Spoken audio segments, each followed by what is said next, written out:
Well, what did you see today that you liked?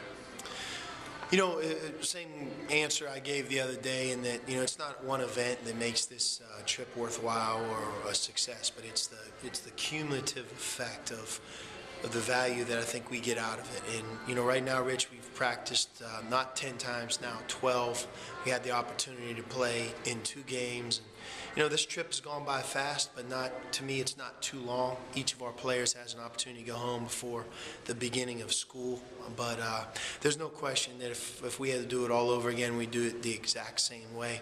I know our team's gotten better. I know individually our guys have a better grasp of what we do, especially the newcomers, who, if we didn't do this trip right now, would still have not been coached by us.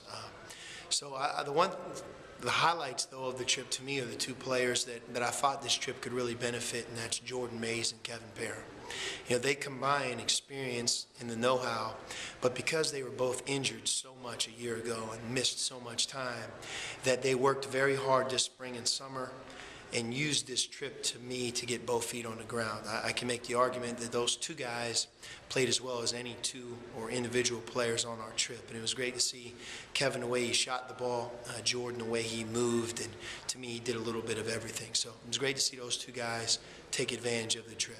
You know, speaking of the positives that you mentioned, what happens between now and October 15th to keep things moving in a very positive fashion? Yeah, the guys have a little break. We start school. I think we'll be very careful and try to be as smart as we can on not trying to do too much. You know, we have a head start, but we don't want to negate that head start by just pounding on these guys all the way. It's a long season, and we still have plenty of time until the beginning of our season begins. But I think it'll be a gradual build-up, but we'll pick right up where we left off in certain regards.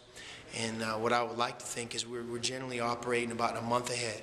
So where we'll be on October 15th, you know, to me, you know, generally is where a team like ours would be on November 15th, and so on and so forth. And I don't know if we'll hold that advantage the whole year, but clearly as we move into the Christmas season, this has just been a trip that I think we've really gained great value from.